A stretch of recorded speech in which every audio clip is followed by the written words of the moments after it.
सगळ्यात प्रथम मी doctor दबळगाव, doctor Ganesh राग, डॉक्टर अमित अरगडे आणि आता ज्यांना आपण पुरस्कार दिले त्या सगळ्यांचं अतिशय मनापासून अभिनंदन करतो.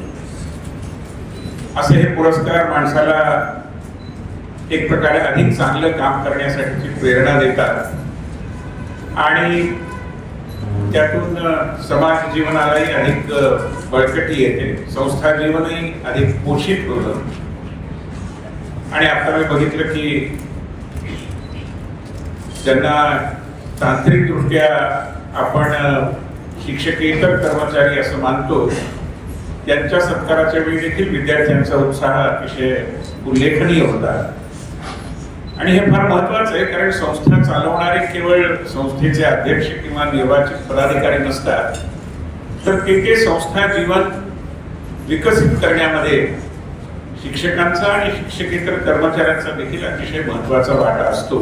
आणि याची उचित दखल राष्ट्रीय शिक्षण मंडळाने घेतली, त्याबद्दल शिक्षण मंडळाच्या पदाधिकाऱ्यांचे मी मनापासून अभिनंदन करतो. ही संस्था खूप मान्यवर अशी संस्था आहे आणि लोकमान्य टिळकांचं नाव तर त्याच्याशी जोडलं आहेच आयुर्वेद महाविद्यालयाशी, पण राष्ट्रीय शिक्षणाचा विचार देखील लोकमान्य टिळकांच्या विचार विश्वातूनच पुढे आलेला होता.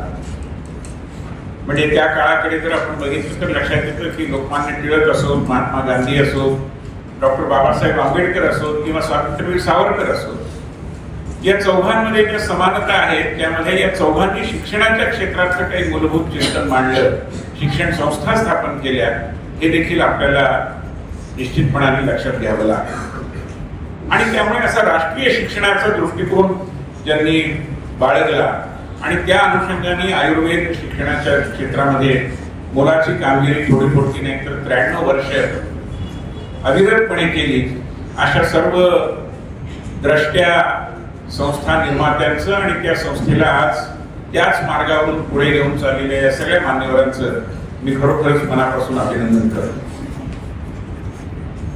श्रीपाद धोंडीराज कवीश्वर, त्यांचे जावई वैद्य योगेश बेंडाळे, अशाही अनेकांना, राजा दांडेकर जे आमचे खूप चांगले मित्र होते आणि आणीबाणीच्या काळात या पुण्यातच मी शिकायला होतो, त्यावेळी आणीबाणी विरोधी लढ्यामध्येही त्यांचा सहभाग होता.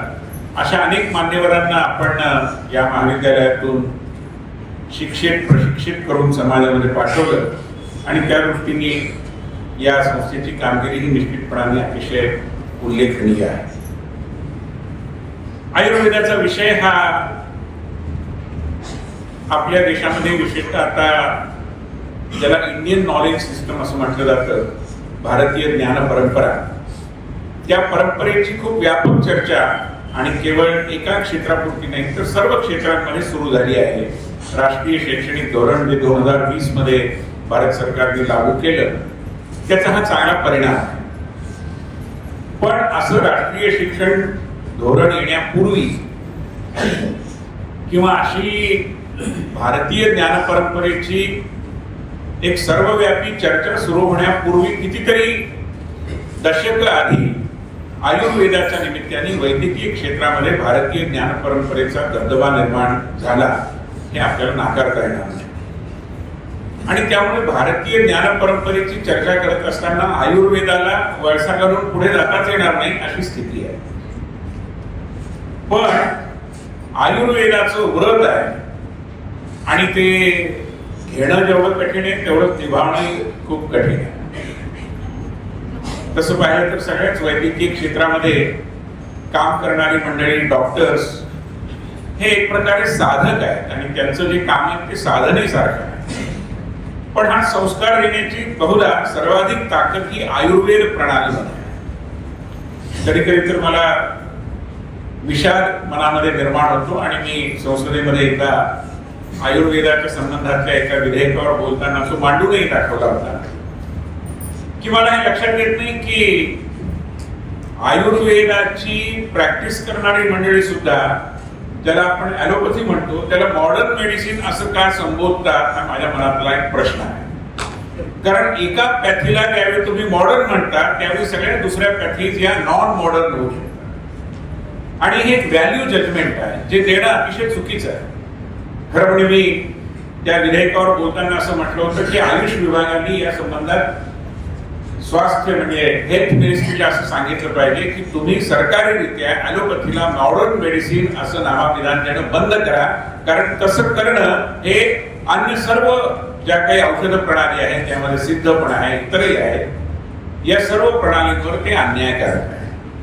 आणि म्हणून आपल्याला छातीठोकपणे असं सांगता येण्याची हिंमत बांधता आली पाहिजे की ते जितके मॉडर्न आहे त्याच्यापेक्षा 4 पटीने अधिक मॉडर्न आम्ही आहोत, त्यांना मॉडर्न म्हणणं बंद. कारण आयुर्वेदाचा भारतीय ज्ञान परंपरेचा विषय हा आपल्या अस्मितेशी जोडलेला. आज जगामध्ये अशा अनेक पारंपरिक औषध प्रणाली आहेत. Indian council for cultural relations मध्ये आम्ही एकदा आयुर्वेदिक औषध प्रणाली म्हणजे आयुर्वेद प्रणाली आणि आफ्रिकेतली पारंपरिक औषध प्रणाली यांच्याबद्दलचा एक सेमिनार केला होता. आणि असं लक्षात आलं की अनेक गोष्टी समान नाही. कारण इथली गोष्ट लॅटिन अमेरिकेतल्या जिथे माया संस्कृती होती त्या मेक्सिको सारख्या किंवा ब्राझील सारख्या देशामध्ये देखील असू शकते, यावर संशोधन व्हायला. आणि त्यामुळे या ज्या पारंपरिक ज्ञान प्रणाली आहेत त्या सगळ्यांना एक खरं म्हणजे एका मंचावर एकत्रित आणून त्यांच्या विकासाची आपण हाक दिली पाहिजे आणि त्याचं नेतृत्व खरं म्हणजे आयुर्वेदाने केलं पाहिजे असं माझ्यासारख्याला वाटतं. कारण ती ताकद आयुर्वेदामध्ये. आता इथे विषय निघाला मिश्र प्रणालीचा, आणि मिश्र प्रणालीला कोणाचा विरोध असण्याचं काही कारण नाही. कारण विदेशामध्ये निर्माण झालेलं ज्ञान त्याच्यातलं जे आपल्या स्वदेशाला अनुकूल आहे ते आपण घेण्याचा संकोच करण्याचं काही कारण नाही. पण याचंही भान ठेवलं पाहिजे की सब घोडे 12% हा प्रकार तेवढासा स्वास्थ्य विषयक चिंतनाला किंवा त्याच्याविषयीचं जे नॅरेटिव्ह चालतं त्याला उपयुक्त. आपल्या पुणे जिल्ह्यामध्ये कृषी तज्ज्ञ आणि पाण्याच्या विषयात खूप काम केलेले डॉक्टर विलासराव साळुंखे, कदाचित काही जणांना त्यांचं नाव आठवतही असेल. साळुंखेंनी मला एकदा सांगितलं की बरेचदा असं म्हटलं जातं की apple a day keeps the doctor away. तर ते म्हणाले की विनय, हे apple a day keeps the doctor away त्याच क्षेत्रात योग्य आहे जिथे ऍपल म्हणजे सफरचंद बनतात. पण मुंबई सारख्या ठिकाणी ऍपल अ डे केलं तर doctor will visit every day. याचं कारण ते तुमच्या स्थलकालाला, तिथल्या वातावरणाला ते सोयीचं. आणि हा स्थलकालाचा, वातावरणाचा, मनुष्याचा, त्याच्या व्यक्तित्वाचा, त्याच्या प्रकृतीच्या, त्याच्या मानसिकतेचा असा सर्वंकष विचार करण्याची ताकद मला असं वाटतं की फक्त आयुर्वेद. आणि म्हणून आयुर्वेद व्यक्तित्वाच्या प्रकृतीला मान्यता देतं. Ayurveda one size fits all या प्रणालीला विरोध करतं. हे खरं आहे आणि ते योग्यही आहे. पण दुसऱ्या बाजूनी बाजाराचं एक दडपण आहे. कारण बाजारामध्ये औषध विक्रेता किंवा डॉक्टर हा प्रत्येक व्यक्तीचा इतिहास पाहून, त्याची कार्यप्रणाली पाहून औषधं देत नाही. ॲलोपॅथीची जी रचना आहे ज्यामुळे आपण कधीही जावं आणि डॉक्टरचं प्रिस्क्रिप्शन मेडिकल स्टोअर मधून देऊन तिथनं औषध घ्यावं, त्यामध्ये एक सर्वंकषता किंवा एक सरधोपटपणा किंवा एक सब घोडे 12% ही प्रवृत्ती आहे. ती पूर्णपणे थोपवता येणार नाही. आणि म्हणून यामध्ये काहीतरी संतुलनाने मिश्र वैद्यकाच्या माध्यमातून का होईना पण मार्ग काढण्याची गरज आहे असं मला वाटतं. आणि ते करत असताना आयुर्वेदाच्या मूलभूत तत्वांची कोणती तडजोड न करता आपण जर हे करू शकलो तर मला असं वाटतं की तो नुसता आयुर्वेदाचा नाही तर भारतीय ज्ञान प्रणालीचा देखील विजय होईल. विजयाचं ते चिन्ह राहील असं माझ्यासारखं वाटतं. आयुर्वेदाच्या बाबतीत जरा डिमिस्टिफिकेशन असं म्हणू आपण इंग्रजीमध्ये, म्हणजे त्याच्याविषयीच एक गूढ आहे. हे काय आहे बुवा हे कळत नाही असं म्हणणारा एक वर्ग आहे. आपण जी औषध देतो त्यासाठीचे जे पथ्य सांगतो, आहार विहाराच्या ज्या काही सूचना करतो, त्या आत्ताच्या गतिशील जीवनशैलीमध्ये लोकांना पचनी पडतात असं होत नाही. आणि त्यामुळे त्यांनी काहीशी भ्रांत अशा प्रकारची समजूत केलेली असते, धारणा असतात. त्यामुळे हे डिमिस्टिफिकेशन, या धारणा बदलणं हे देखील आयुर्वेदाचार्यांच्या पुढचं एक आव्हान आहे असं माझ्यासारख्याला वाटतं. आणि हे आव्हान पेलणं हेही एक आव्हान आहे. याचं कारण बरेचदा मला असं वाटतं की आयुर्वेदाची प्रॅक्टिस करणाऱ्यांमध्ये एक सुप्त न्यूनगंड असतो की काय असा कमीत कमी संशय येतो. असेल असं माझं मत नाही, पण असावा असा संशय. कारण 4 जण बसलेले असताना जो आयुर्वेदाची प्रॅक्टिस करणार आहे, बाकीचे डॉक्टर आहेत ते कोणी ॲलोपॅथीचे आहेत साधारणपणे, तर आयुर्वेदाला थोडासा अपराध भावाने म्हणतो नाही मी BAMS आहे. अरे आपण कॉलर काट करून सांगितलं पाहिजे की होय मी आयुर्वेदाचा डॉक्टर आहे, काय म्हणतात असं सांगण्याची हिंमत आपल्यामध्ये आली पाहिजे. तर ती न्यूनता मला असं वाटतं की आपण समाप्त केली पाहिजे आणि ती आपणच समाप्त केली पाहिजे. याचं कारण अन्यथा असं होईल.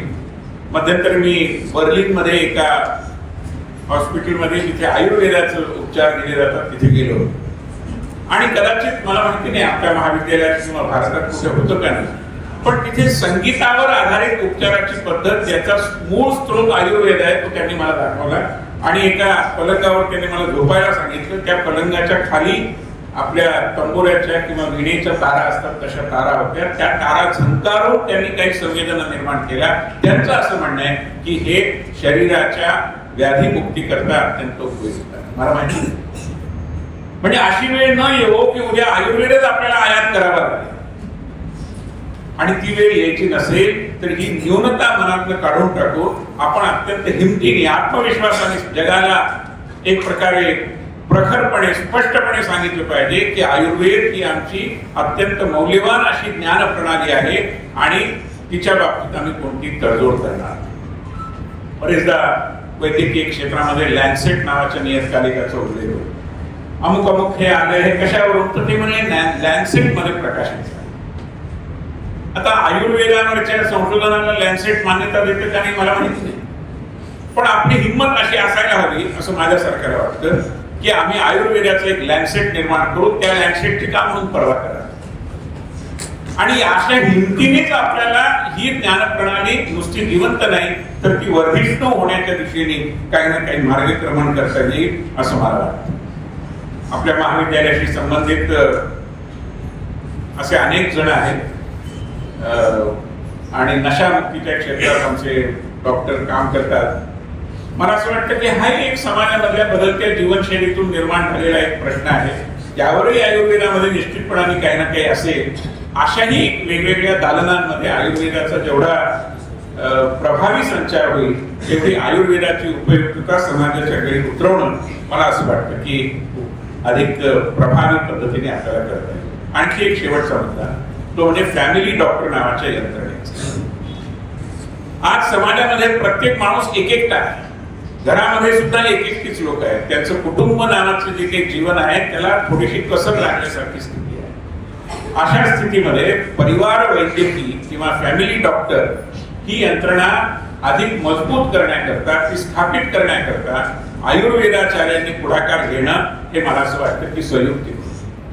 याचं कारण आयुर्वेदामध्ये हे सगळं आहे आणि त्यामुळे आयुर्वेदाचार्यांनी हे म्हटलं पाहिजे, मागणी केली पाहिजे उच्चरवानी छाती ठोकपणे सरकार दरबारी एक लावून धरलं पाहिजे की जे फॅमिली डॉक्टर म्हणून प्रॅक्टिस करतील त्यांना काही ना काही इन्सेंटिव्ह, काही ना काही त्यांना करामधून सवलत किंवा तत्सम काही रचना केल्या पाहिजेत आणि फॅमिली डॉक्टरकडे रजिस्टर्ड अशा प्रकारच्या रुग्णांची एक तालिका असली पाहिजे. अशा काही रचना केल्या तर फॅमिली डॉक्टर ही आता क्षीण होत चाललेली, अस्तंगत होत चाललेली पण समाजाला अत्यंत उपयुक्त असलेली जी व्यवस्था आहे तिचं कदाचित आपण पुनरुज्जीवन करू शकतो. शेवटी मला एवढंच म्हणायचं की हा प्रश्न तुमच्या आमच्या मनातला आयुर्वेदाविषयीचा आत्मीय भाव, अभिमान, आयुर्वेद नुसता जिवंत राहायला पाहिजे असं नव्हे तर तो विश्वव्यापी बनला पाहिजे यासाठीची आपली प्रामाणिक कळकळ याच्यामध्ये ताकद आहे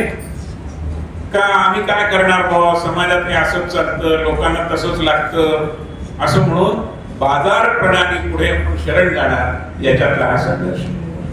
एक छोटीशी गोष्ट सांगतात की एका शेतकऱ्याकडे म्हैस होती आणि त्या म्हशीला एक कुबड निर्माण झाली. ते कुबड काढायचं कसं त्याला कळेल ना, बरं त्या म्हशीवर त्याचा सगळ्या दुधाचा व्यवसाय अवलंबून होता. म्हणून तो एका पशु चिकित्सकाकडे गेला. चिकित्सकाने बघितलं, तो म्हणला हा विचित्र आजार आहे, मला माहिती नाही याला काय उपाय आहे, पण मी जरा संशोधन करतो, पुस्तकं चाळली. मग म्हणाला की काही औषधं आहेत पण ती देण्याची पद्धत मोठी विचित्र आहे, तुला जमेल का काय मला माहिती नाही. शेतकरी म्हणाला जमलंच पाहिजे हो, याच्यावर माझं सगळं उदरनिर्वाह अवलंबून आहे, तुम्ही सांगा कसं द्यायचं औषध.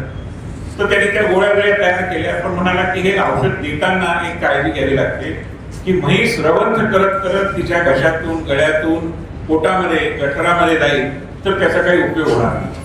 हे औषध असं आहे की ते थेट तिच्या गठरामध्ये गेलं पाहिजे. शेतकरी म्हणाला मी गरीब आहे, अशिक्षित आहे म्हणून माझी चेष्टा करता, असं कसं शक्य आहे, प्रत्येक औषध असंच जाणार. तर तो म्हणाला नाही, मी तुला एक युक्ती सांगतो. डॉक्टरने सांगितलं की एक बांबू घे, मध्ये त्या गोळ्या ठेव, बांबूचं एक टोक तुझ्या तोंडात घे, दुसरं म्हशीच्या तोंडात घे आणि जोरात फुंकर मार. इतकी जोरात फुंकर मार की त्या गोळ्या तिच्या डायरेक्ट पोटामध्ये जातील आणि तिची व्याधी, तिचा आजार दूर होईल. शेतकरी खून घरी जातो. 8 दिवसांनी परत येतो. डॉक्टर पाहतो दुरून येताना शेतकरी, त्याला वाटतं की आता बिल वगैरे द्यायला आला असेल. प्रत्यक्षात जवळ आल्यावर शेतकरी सांगतो की कर्माची कहाणी तुम्हाला काय सांगू, मी तो बांबू वगैरे घेतला, गोळ्या ठेवल्या, पण मी फुंकर मारण्याआधी मशिनीत जोरात फुंकर मारली, तिचा रोग दूर होणं दूर, मलाच या व्याधीने पुन्हा ग्रसित केलं. त्यामुळे प्रश्न असा आहे की किसमें कितना है दम. आपल्यामध्ये तो अभिमान, ही अस्मिता, ही आयुर्वेद निष्ठा जेवढी आपण प्रांजळपणे विकसित करू, प्रामाणिकपणे आयुर्वेदाचे उपासक बनू, मला असं वाटतं की तेवढं आयुर्वेदाचं भवितव्य अधिकाधिक उज्ज्वल होईल. आपण मला बोलावलं, माझाही सन्मान केला, मी आपला आभारी आहे.